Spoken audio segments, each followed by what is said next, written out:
Assalamualaikum warahmatullahi wabarakatuh, teman-teman. Berjumpa lagi di channel Karto Creator. Di video kali ini, teman-teman, saya akan khusus membahas tentang formula-formula ya, yang sering kita gunakan pada Excel. Tetapi di pertemuan kita kali ini kita akan membahas tentang rumus if, yang mana menurut saya rumus if ini sering kita gunakan dalam hal kita membuat pengolahan penilaian siswa terkait ketuntasan siswa dan yang sejenisnya. Nah, oke, langsung kita masuk di tutorialnya. Mari kita lihat, teman-teman ya. Untuk kita belajar formula if itu sebenarnya di Excel ini sudah disiapkan ya untuk kita menggunakan. Tinggal kita mempelajari bagaimana penggunaan rumus if itu sendiri. Nah, yang paling sederhana saja, teman-teman, di sini tentang penggunaan if ini di sini. Misalnya contohnya ini ya. Saya gunakan dulu yang ini. Kita perhatikan C2 itu C2 yang ini ya. C2 berarti kena yang ini ya, C2. Saya tampilkan dulu formulanya. Ini C2. Kenapa C diwakilkan oleh kolom?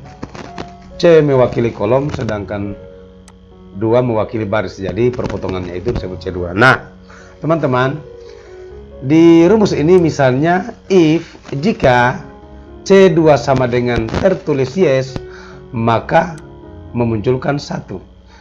Jika salah memunculkan 2. Perhatikan di sini. Nah, contohnya seperti ini ya. Misalnya di C2 ini tertulis yes. Nah, sekarang seperti ini ya.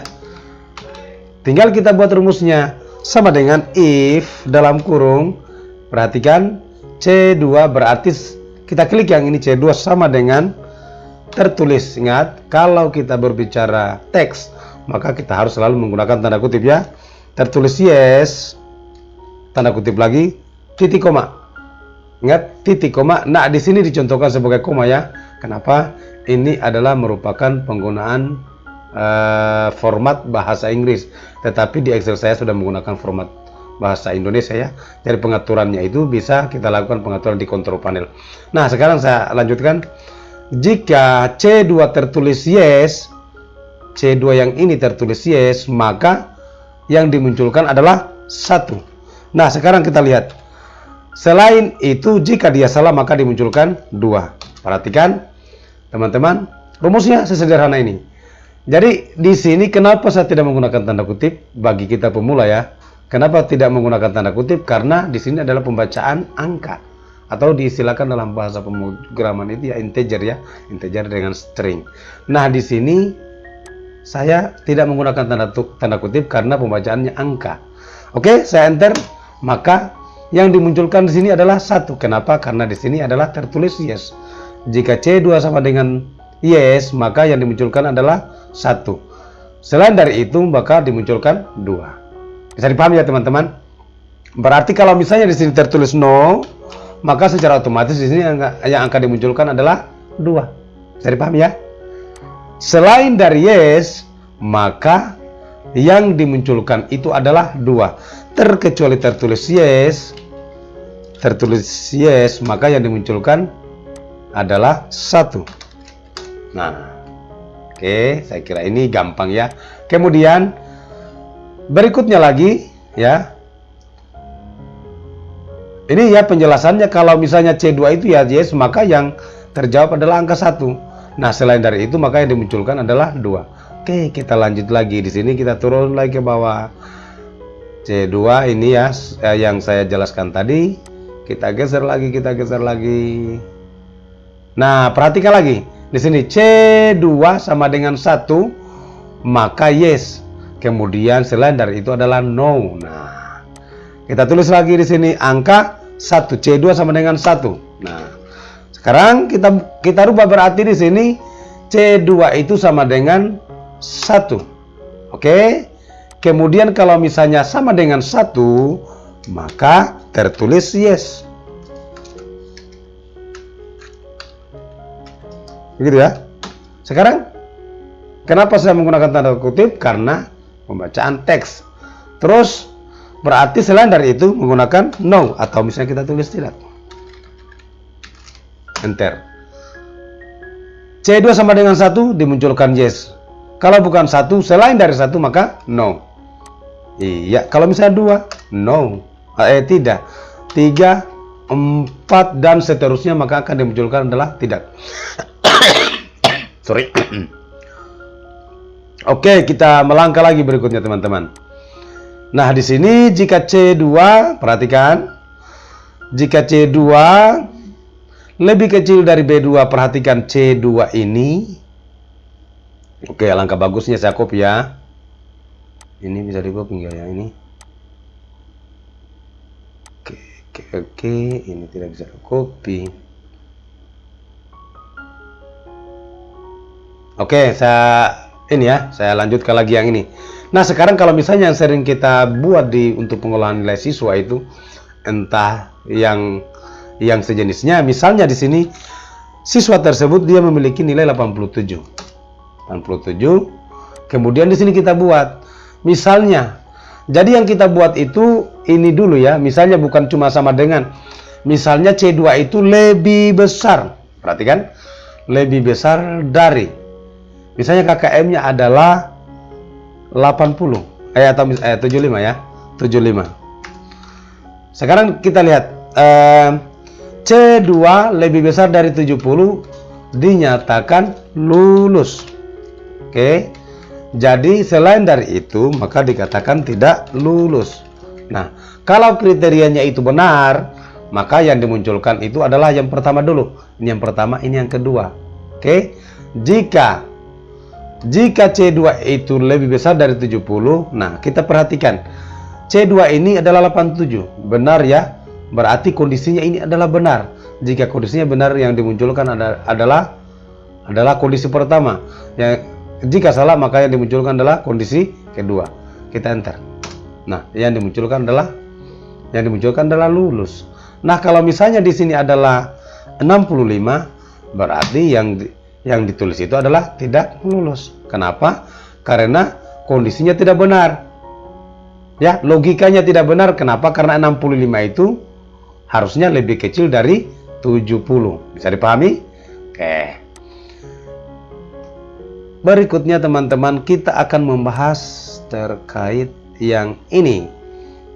Jadi kita lihat dulu tabelnya, saya hapus dulu.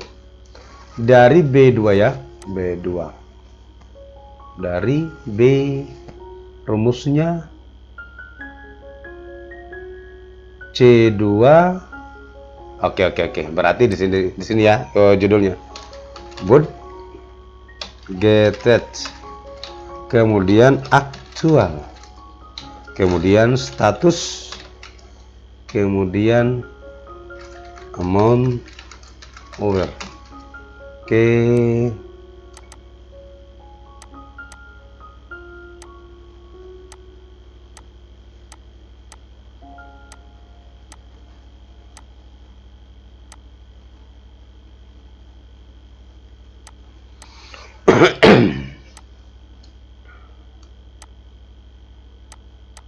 Nah, sekarang di sini $800, kemudian di sini 921,58 dolar. Sekarang kita tulis rumusnya. Jika C2 lebih besar dari B2. Aduh. Oke, lanjut ya teman-teman. Lagi kondisi tidak bagus. Nah, sekarang kita tulis rumusnya. If, jika, ini logika tesnya, jika C2, berarti yang mana C2? C2 yang ini adalah klik, lebih besar B2, maka sekarang kita perhatikan. Jika C2 lebih besar dari B2, nah, kita lihat logika tesnya ini benar atau salah. Ini kalau kita lihat angkanya ini adalah benar. Jadi, kalau benar, maka yang dimunculkan adalah over budget. Jika berarti selain dari budget. Oke. Jadi kita tulis di sini. Over budget. Jika salah, maka within budget. Oke. Yes. Berarti yang dimunculkan adalah over budget. Kenapa? Karena kondisi logika tesnya itu benar. Memang betul bahwa C2 itu lebih besar dibanding dari B2.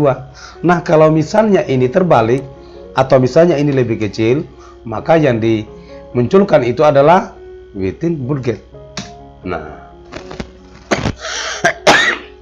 oke, bisa dipahami ya teman-teman? Jadi ini ya gampang tuntas, kemudian kita lanjut lagi. Nah, jika C2 lebih besar, jika C2 lebih besar dari B2, maka hasilnya adalah, nah ini kita hapus lagi. Hasilnya adalah C2 dikurangi B2. Oke? Berarti C2 dikurangi B2. Oke?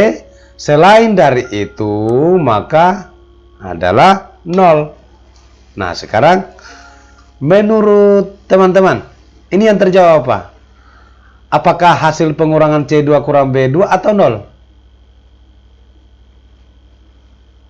Jadi kalau Anda menjawab hasilnya adalah 0, itu adalah jawaban yang tepat. Kenapa? Jadi kita pastikan jawabannya adalah 0. Kenapa? Terkecuali ini lebih besar. Nah, kalau misalnya 900 di sini, maka yang dimunculkan adalah 100 karena pengurangan C dikurangi dengan 800. Kita lihat rumusnya. C2 dikurangi dengan B2. Oke, saya kira simpel ya teman-teman. Tidak ada susahnya penggunaan if. Jadi ini sangatlah penting untuk kita bisa memahami if dalam hal pengolahan data. Oke, berikutnya kita lanjut lagi. Nah, sekarang kita lihat lagi di sini. Jika E7 tertulis yes, maka F5 dikali, oke, kita contohkan saja ini ya.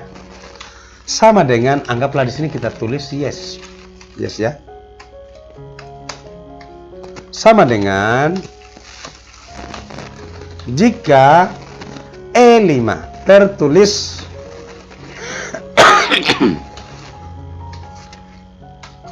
jika E5 tertulis jika E2 tertulis yes, maka misalnya kita ambil saja salah satu yang ya, maka C2 dikali dengan misalnya 100 ya.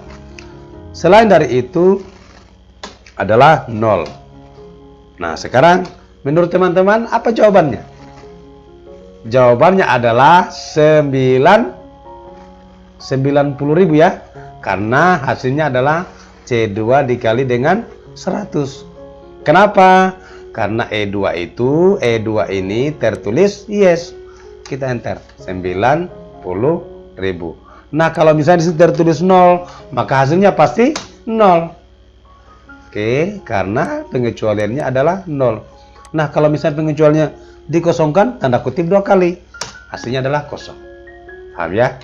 Ini biasanya kita gunakan yang seperti ini teman-teman ya.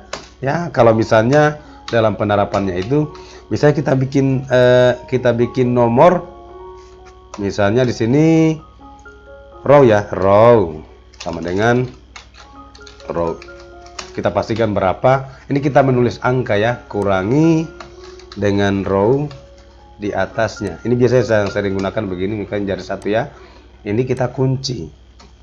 Nah, kita kunci ya. Sorry. Nah, hasilnya adalah 1. Kita tarik. Jadi biasanya ini supaya dimunculkan angkanya ini